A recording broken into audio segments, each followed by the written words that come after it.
Good afternoon students, hope you all are fine. आज हम बात करेंगे हमारे मौजू नसर पारे की तशरीह पे। हम पहले क्लास में इसके बारे में बात कर चुके हैं कि एक नसर पारे की तशरीह करते हुए हमें किन किन बातों का ख्याल रखना है, लेकिन फिर भी हम इसको दोबारा एक दफ़ा रिपीट करते हैं और देखते हैं कि नसर पारे की तशरीह में कौन कौन सी चीज़ें बहुत ज़्यादा ज़रूरी हैं और किन चीज़ों के नंबर मिलते हैं।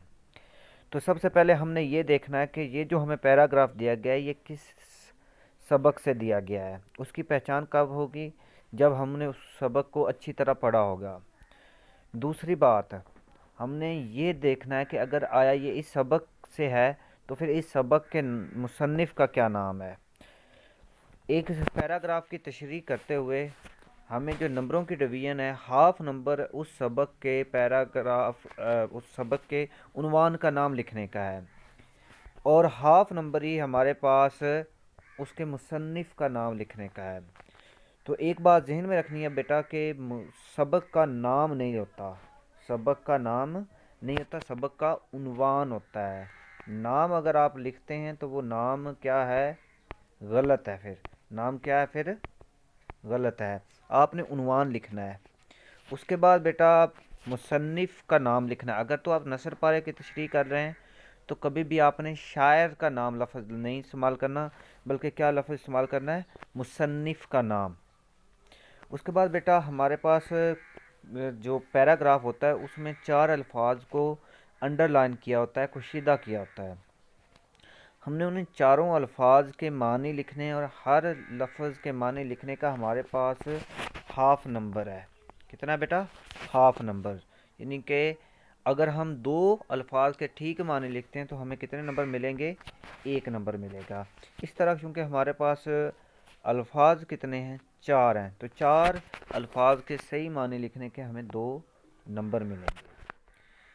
उसके बाद हम देखते हैं कि जब हमने मानी भी लिख लिए, सबक का नाम, सबक का उन्वान भी लिख दिया, मुसन्निफ़ का नाम भी लिख दिया, तो आगे क्या करना है? आगे हमने हवाला मतन देना है। हमने ये बताना है कि ये जो पैराग्राफ है ये कौन से सबक से लिया गया है, इसके मुसन्निफ़ का क्या नाम है और इस सबक में मुसन्निफ़ ने किन बातों के बारे में बताया है। ये जब हम बयान कर लेंगे, ये बेटा ज़्यादा से ज़्यादा जो होना चाहिए हमारा 6 लाइन्स का होना चाहिए और कम अज़ कम ये 4 लाइन्स का होना चाहिए। उसके बाद हम क्या करेंगे? उसी लेसन की तशरीह करेंगे, उसी लेसन से रिलेटेड हम इस सबक की तशरीह करेंगे।